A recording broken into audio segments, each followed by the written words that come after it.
And we're live. Hey, what's up, guys? Thanks for tuning in to TwistedYounginz, and we are the most unorthodox show on the globe. I'm one of your hosts, Myra B. King. And this is Desi Des. And it's your boy Mojo in the building. And today I got another special guest. As little we do. Sir, introduce yourself. What's your name? What's up, y'all? It's your boy Action Jaxon. How y'all doing? Action Jaxon. That you are, sir. You are Welcome one of the to the funniest show. people on YouTube Yes, that you I are. found this month. Hey, I appreciate Welcome to the show, man. We're glad to have you. So tell us about yourself. Yeah, man. 23, from Dayton, Ohio. Okay. You said what? My fault. No, I said okay. Nothing, just Yeah, I started doing comedy age of, I was like 18 coming out of high school.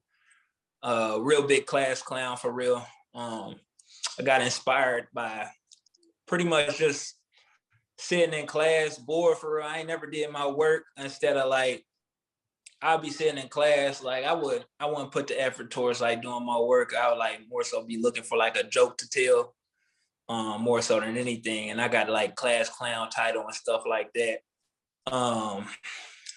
But people would like say, people would come at me like, how I'm gonna put it, like, oh, he's a jokester and stuff like that, because of like just me looking for a joke for, I wouldn't be like looking towards like doing my work and stuff like that. I'd just be chilling in the back, you know, just looking for jokes like that. And I just really took it more serious for real, because I was really like serious at the time about it, you know. But I would watch like comics and stuff like that throughout the day, like Cat Williams, Mike Epps, stuff like that. And it really adapted to me. And I just fell in love with like just telling jokes, just trying to be funny, you know? That's pretty much about like how my journey started for real. I started like posting videos, stuff like that, little roast videos and stuff like that. Kind of like how DC on Fly was doing it, but I'll put my own twang into it. Like Mojo, you said I'm real funny and stuff like that, bro. Like I like use my own voice. You know, people love my soft voice. I get mistaken for like Chris Tucker a lot for real, but crazy because this is really how my voice is. It's real soft. It's real peachy, you know. So, but people love that. People said they fell in love with that and love your voice, stuff like that. So it just helped me be me more, you know, be more comfortable with in my own skin. I don't gotta like switch nothing up, be fraudulent, fake about anything for real, because it's who I am, you know. So You ever joined somebody so much it, you know, made them want to fight you? yeah, yeah, sure, man. I was cracking on this dude in high school. I was a freshman, cracking on him. I was talking about his jeans, and he like we was walking to the bus stop, you know. Just cracking on him, you feel me? Talking about how big his jeans was and how they came from like City Trend and all this stuff like that. Just cracking on him for real. He got upset, but he like crossed the street, right? So I had crossed the street with him and kept joning on him still. You feel me? I kept roasting him across the street. Hey, by the time we got to the bus stop, like he had real upset. You feel me? We was about to scuffle and stuff like that, but it wasn't that big of a deal. I was letting him know it's just jokes and stuff like that. But I mean, it's what we grew up to though. You feel me? Like everybody grew up roasting. You know, it's just like if you can't handle it, man. It's like, man, I don't even mess with the types that can't handle it for real. I feel like if you can't take a joke, you just can't take a joke. You ever been in a situation where you at one point you couldn't take a joke, but you couldn't let that person know? I have, but you know, I just laugh it off for real. Like, you know, you in a conversation and two people joking, you know, and somebody come for you for laughing, you just laugh it off because you don't got to come back. Like, you know, I'm like, Your big tape having over there for yo, okay. You feel me? So no, when I found you, I discovered your page like a month ago, And it was crazy to me because when I went on it, I was like, damn, this dude funny as hell. And you had so many videos. I was burning through them and everything. And then obviously you posted your last video, the Kevin Samuels impression. That was it for me. So that was it. That was it for me. Hit At him that up. point, at that point, I'm like, man, I gotta find this dude. Where the hell is this man at? He is the funniest dude I have found thus far yet. So I do want to give you credit. And like I said, you do have a lot of content. What is that process? Do you make videos every day? Or are you like, is it the goal of yours to like do 4 or 5 a week or something like that? Hey, this your boy Desi Dez. And it's your boy Mojo. And if you like what you are seeing so far, make sure you like, comment, and subscribe to the page. Please. And if all else fails and you like what you talking about as far as this merch wise, baby, hit us up. You know what I'm saying? Check us out on YouTube or Instagram or Facebook at TwistedYounginz with a Z. You know what I'm talking about? Make sure you give us an email at TwistedYounginz@gmail.com for all promotions. Where's it at TwistedYounginz@gmail.com. Yes, sir, with a Z. And also, if y'all don't like what you see right now, as far as merch-wise, we got more merch, and we also do merch. Do your merch Send us too. in a We couple support designs. everybody. Yeah, and we do promotional packages, interviews, videos, articles, whatever you guys need, man. Just make sure you hit us up. Holla at you, baby.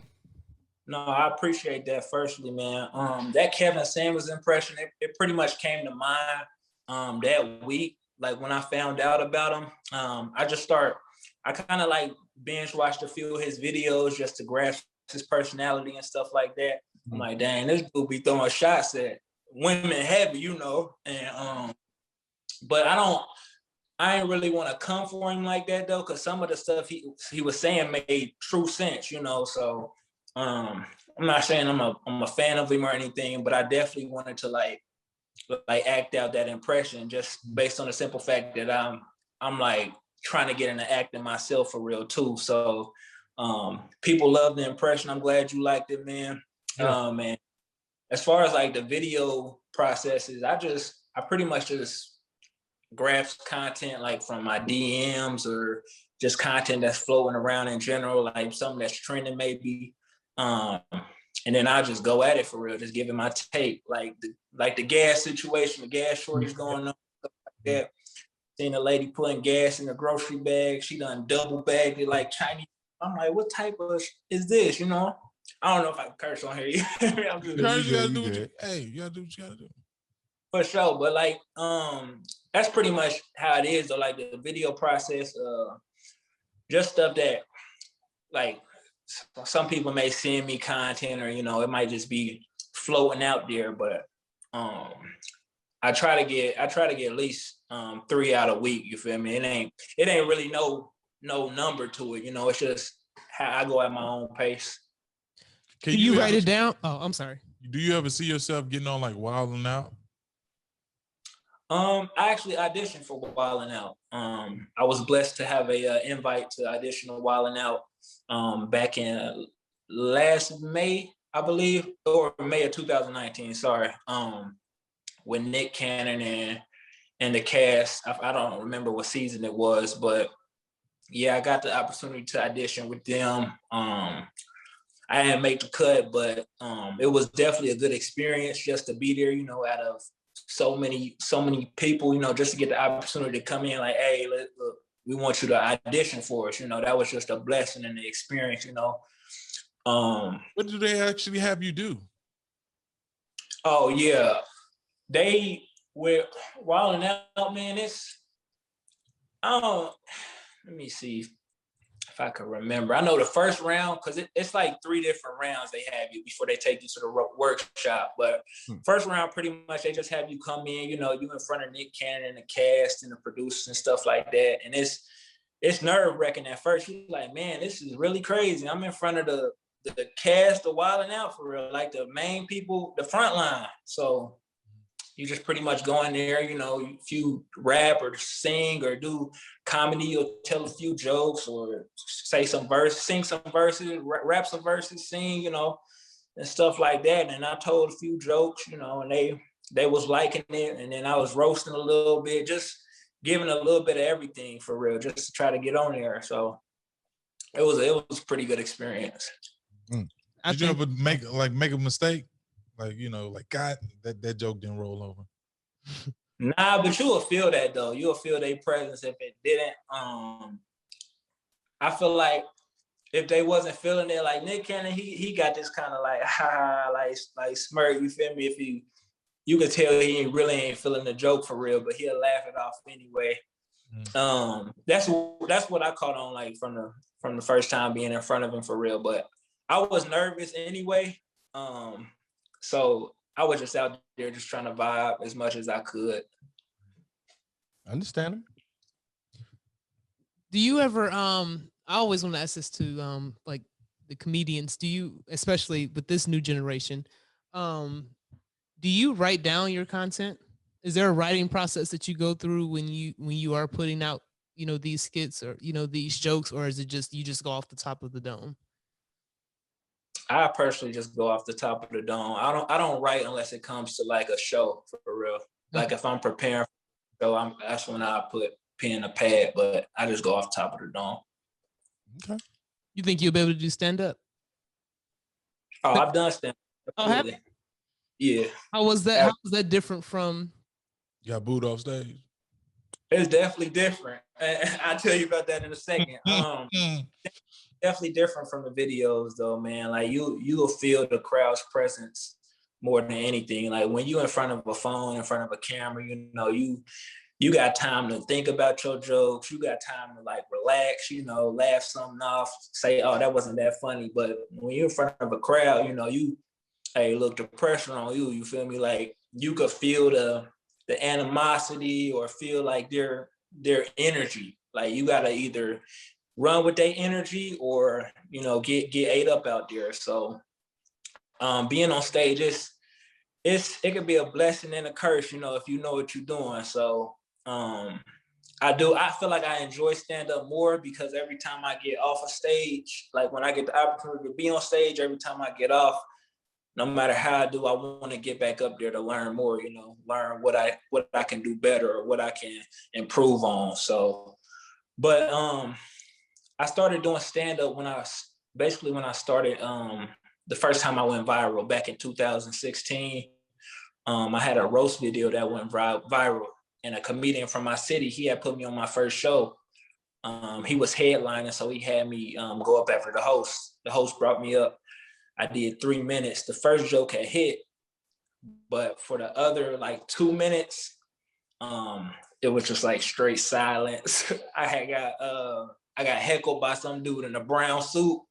Got heckled by dude, and it was just raps after that. But even though I got like booed and got heckled and stuff like that, I still was like, man, I still want to go up here and put my all into this. You feel me? I really love this. You ain't think while he was heckling you to get on his line while he was on the stage? Like, I know this brown suit mug ain't got no, you know what I'm saying? Like, you ain't get on his line?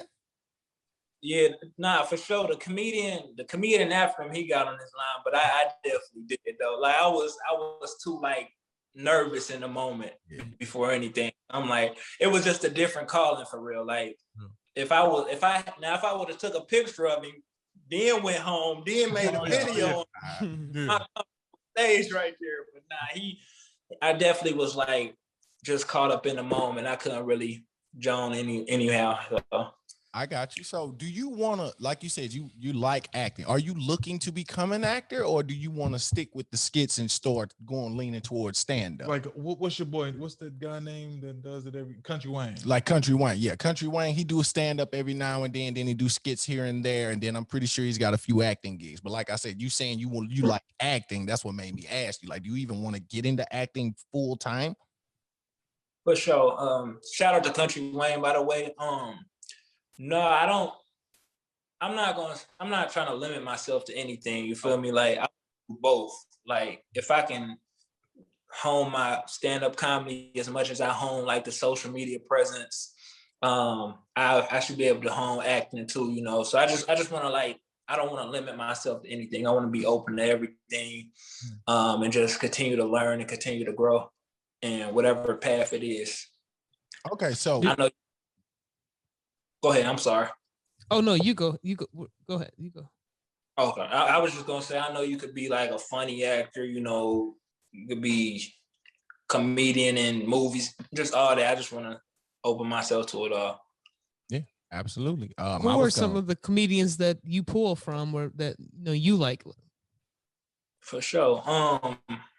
First starting out, like before I made my first video in 2016, DC Young Fly, just seeing him, he was blowing up like around the time I was. As far as like seeing his videos, I don't know how big he was at the time, but I started seeing his videos like around the time I had to start putting out videos. And he was doing the Joan and the roasting side by side. I'm like, man, we used to do this. We do this all the time, you know? So I'm like, I might as well, you know, put my little side by sides together. So shout out to DC Young Fly, man. He's an inspiration. Just seeing him around my age too, you know, doing this thing. Head to head, if y'all was just a John real quick. Head to head, if you versus, if y'all was just to go at it, just flame each other. Oh, DC Young Fly? Yeah. I'm sorry, you said what? You and DC Young Fly in a flaming match. Who wins? Oh man, I said I'm gonna win for sure. Okay, go ahead. Okay. Okay. Keep going. So he DC Young Fly is one of the comedians. Who else? Or is that the Cat Williams? He from Dayton and Cincinnati, so it's my hometown. Is your first show? Huh? Is that who put you on your first show? You said Cat Williams? Nah, not Cat Williams. A comic by Mark Gregory, by the name of Mark Gregory. Okay. Yeah, shout out to him. But Cat Williams, DC Young Fly, and Mike Epps, them three I look up to for real. Oh yeah. Okay. That's a good. Yeah, that's a good three to have. Bunch. Yeah. Mike Epps. A lot of people like they don't like what DC Young Fly stand up.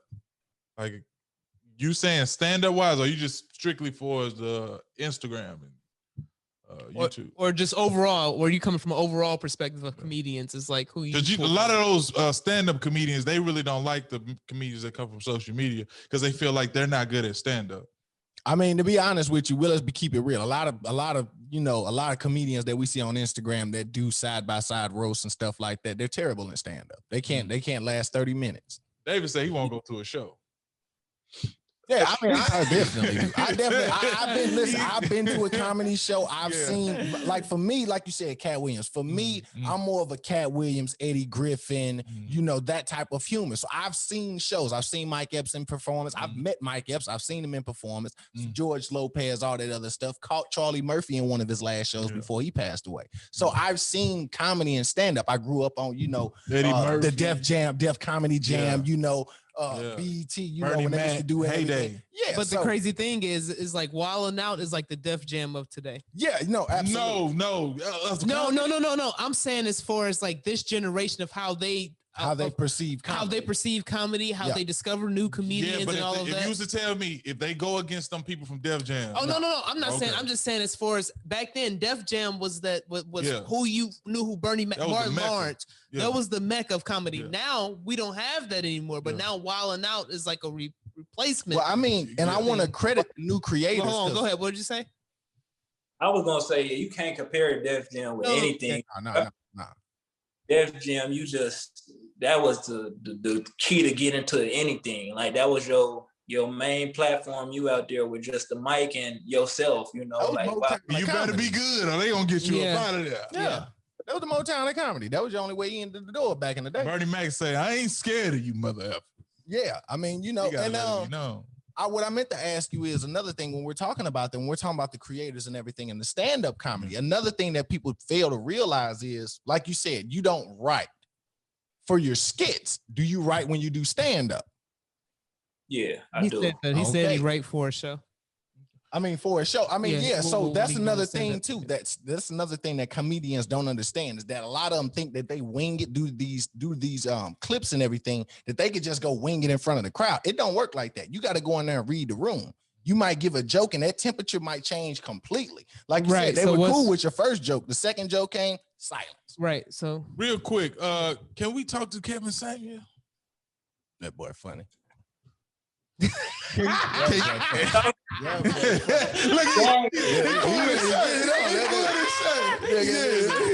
heard me. Glasses and everything. I don't got my equipment with me. He got to get the turtleneck and the glasses ready. I was gonna need some help.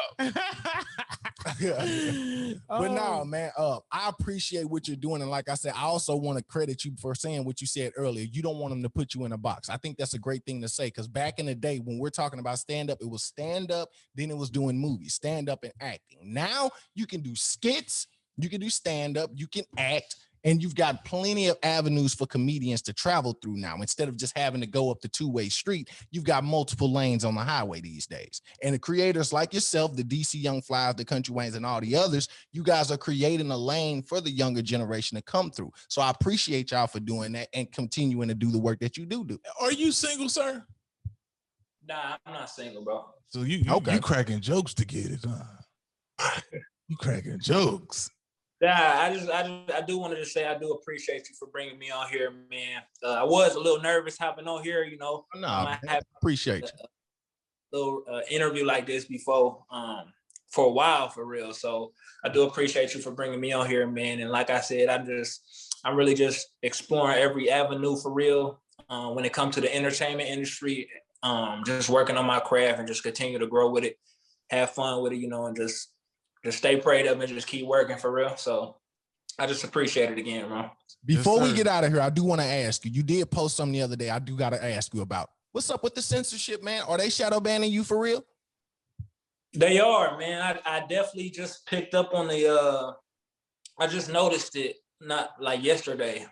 Just clicking on my own hashtag. I hashtag my name, Action Jaxon, in most of my videos, and none of them come up for real. So it's like, as far as like as well as my engagement dropping, my engagement has been dropping like heavily lately. So I don't know, man. I'm just trying to I might find a different platform instead of Instagram, just to try to put my content on so I can just be authentically me and continue to grow for real. Cause Instagram ain't it, man. They being petty, bro. I'm sorry. What do you think it's from? Like, your content's not even too controversial. What do you think it's from? I have no clue, man. It's like you can't say this or that. You can't post this much, post that much. Like, I used to post 3-4 videos a day, man, back to back. But it's like I slowed down heavily because my engagement has been like very jittery, and like it's just a lot for real. Like, I haven't really had many videos taken down or anything at all for real on there. So I don't know what it could be, bro. I'm with all you, right, man. Thank you so much for doing the interview. Thank you. And I want to say, hey, God bless you, brother. Yeah. On your journey, keep it up, and we'll try our best of any way that we can support or come out and support if you have an event or anything that we can do. Definitely. Stay prayed up, like you said, bro. Stay prayed up. Keep up the good work and don't deter. Definitely. I appreciate y'all once again, man. Y'all have a blessed one. Next time, be ready for Kevin Samuel, man. We want to interview somebody. I got you. All right. I got you. Take it easy.